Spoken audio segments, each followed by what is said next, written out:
Hello दोस्तों। Prelims 2024 का paper हम लोग डिस्कस कर चुके हैं। अब हम 2023 का पेपर देखेंगे लॉजिक और कॉमन सेंस ट्रिक्स यूज़ करके।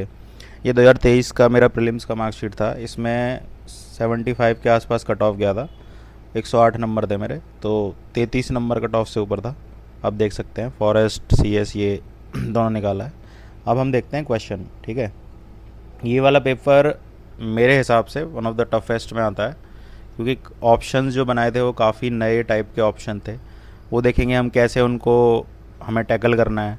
ठीक है, और बहुत ही फैक्चुअल स्टेटमेंट थी, तो हम लोग बहुत ज़्यादा मतलब ऐसा पेपर फिर से आ जाए डर गए थे बच्चे काफ़ी। लेकिन अगर आप इसमें देखोगे, जैसे क्वेश्चन के थ्रू मैं बताऊंगा कि जो फैक्चुअल स्टेटमेंट थी वो सीधे NCERT से उठाई हुई थी, मतलब अलग से कुछ नहीं था। तो यहाँ पे देखो कितना इंपॉर्टेंस बढ़ जाता है NCERT का। कुछ स्टेटमेंट प्रीवियस ईयर से उठाई थी, तो वो चीज़ हम देखेंगे। और क्योंकि कट ऑफ इतनी कम गई है तो आप समझ जाना चाहिए इसको फुल इस टेंडेंसी से कभी मत जाओ कि मेरे को पूरा पेपर करना है, 100 क्वेश्चन मत देखो। जब भी ऐसा टफ पेपर आए हमें ये देखना चाहिए कि हमें 100 क्रॉस करना है। 100 से ऊपर कभी नहीं जाएगी कट ऑफ इतने टफ पेपर में। 190 की रेंज में हमें क्रॉस करना है। तो बहुत ही स्मार्टली, प्रिसाइजली, एक्यूरेटली हमको पेपर सॉल्व करना है। हमको उसमें नहीं जाना कि मैक्सिमाइज़ करना है, मैक्सिमम अटैम्प्ट्स करने हैं। ठीक है, तो पहला क्वेश्चन देखते हैं। इसमें है Jhelum river passes through Wular lake. ठीक है, Krishna river directly feeds Kolleru lake, meandering of Gandak river formed Kanwar lake. अब ये सारी स्टेटमेंट है ना, मतलब एकदम फैक्ट बेस्ड है। आपको नहीं पता होगा तो आप फंस सकते हो इसमें, क्योंकि जैसे कोलेरू लेक का फिर भी थोड़ा बहुत पता होगा कि भाई कृष्णा रिवर नहीं जाती, क्योंकि कोलेरू लेक छोटी छोटी स्ट्रीम से बनी हुई है। वो एक लगून टाइप, मतलब बिल्कुल एकदम सी से सटी हुई है। ठीक है, एक पुलिकट लेक पे क्वेश्चन भी आया था, उसके जस्ट ऊपर ही है वो। तो इससे ये हटा सकते हो। लेकिन गंडक रिवर से कन्वर लेक बनती है ये पता होना चाहिए। झेलम रिवर वाला ऑप्शन इजी है बहुत, वो सबको पता होगा क्योंकि बिल्कुल NCERT से है। तो इसमें हमें मतलब बहुत ही टफ क्वेश्चन था ये। बट इसमें हमें एक चीज़ देखेंगे कि रामसर साइड बहुत सारी ऐड हो रही हैं, आपने देखा होगा करंट अफेयर्स में। तो एक यहाँ से हमें ये हिंट मिलता है कि UPSC उसके डिटेल में जा रहा है। तो हर रामसर साइट के बारे में थोड़ा थोड़ा हम लोग पढ़ लेंगे।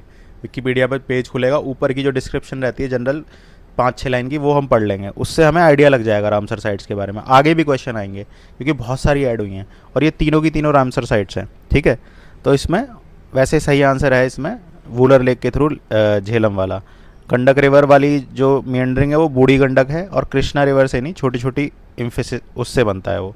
इसमें एक चीज़ और देख लेना कि जैसे इसमें डायरेक्टली फीड्स, तो ये इम्फेसाइज कर रहा है, मतलब पूरा गलत कराना चाह रहा है इस चीज़ को। ठीक है, तो ये एक छोटा सा हिंट है, मतलब ज़्यादा इम्फेसिस जहाँ करते हैं ऐड, मतलब ज़बरदस्ती कहीं सेंटेंस जोड़ने की कोशिश करते हैं, तो वो स्टेटमेंट गलत करने के लिए एग्जामिनर करता है। दूसरा क्वेश्चन हम देखेंगे ये पोर्ट के बारे में। अब इसमें लोग कहेंगे कि यार एकदम ऐसे कैसे पता होना चाहिए, लेकिन अगर आप देखोगे तो NCERT में पोर्ट वाला जो चैप्टर है उसमें हर पोर्ट के आगे एक एक लाइन लिखी हुई है। पोर्ट के बारे में एक छोटी छोटी इन्फॉर्मेशन दी हुई है, वहाँ से आपका हो जाएगा। मुंद्रा पोर्ट करंट अफेयर में था भाई, लार्जेस्ट पोर्ट प्राइवेट सेक्टर वाला बन रहा है। ठीक है, बहुत आराम से हो जाएगा। 2 पेयर इसका करंट आंसर है। जैसे कंटेनर पोर्ट सबको पता है, JNPT वाला है। कामराजार पोर्ट ये फर्स्ट मेजर पोर्ट था, तो 1 और 2 सही होंगे तो 2 पेयर सही हो जाएंगे। तो इससे ओनली 2, और इससे ये है कि हाँ इसमें फैक्ट्स पता होने चाहिए। पर वो फैक्ट्स आप देखो, वो NCERT के फैक्ट्स हैं, बिल्कुल एकदम सिंपल फैक्ट्स हैं। तो कम से कम बेसिक तो मतलब चाहेगा ही ना UPSC। अब इसमें आप देखोगे जैसे कि इसमें से डेसिडुअस कौन से हैं, तो डेसिडुअस में आप महुआ, टीक, साल, शीशम ये सब होता है। जैक फ्रूट ट्रॉपिकल फ्रूट है। ठीक है, जैक फ्रूट अगर आपने वो देखा होगा, उसका कटहल का वो देखा होगा, तो वो भी आपको पता चल जाएगा कि भाई उसका पेड़ देखा होगा कहीं कभी पिक्चर में। तो वो जो ट्रॉपिकल कंट्रीज़ में, इंडोनेशिया, इधर अफ्रीकन कंट्रीज़ के साइड में वो वैसे ही लीव्स या वैसे ही शेप का ट्री उगते हैं। या पाम ले लो, पाम का जो वो होता है। ठीक है, तो यहाँ से 2 और 3 बचेगा, ओनली 2 आंसर हो जाएगा। फोर्थ क्वेश्चन जैसे है, अगर आप इसको भी देखोगे ये भी NCERT से है, एनवायरनमेंट वाला चैप्टर होगा ना जो। तो ज्योग्राफी की NCERT तो बहुत अच्छे से आपको देखनी है। NCERT से बाहर ज़्यादा नहीं जा रहा है UPSC, और जो जा भी रहा है वो मैं बता दूंगा अभी कुछ क्वेश्चंस में। जैसे ये वाला क्वेश्चन है, इसमें अब ये कह सकते हैं कि इसमें थोड़ा ऑप्शन में कई सारी कोचिंग ने डिफरेंट डिफरेंट आंसर दिए थे।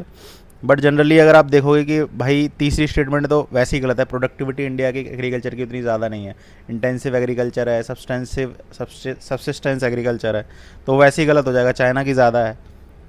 अब उनकी प्रोडक्टिविटी ज़्यादा है इसलिए उनका जो ओवरऑल प्रोडक्शन है वो हाईएस्ट पे रहता है। इंडिया के पास एरेबल लैंड ज़्यादा है, बट इन्होंने एक ही स्टेटमेंट सही मानी है इसमें, ठीक है।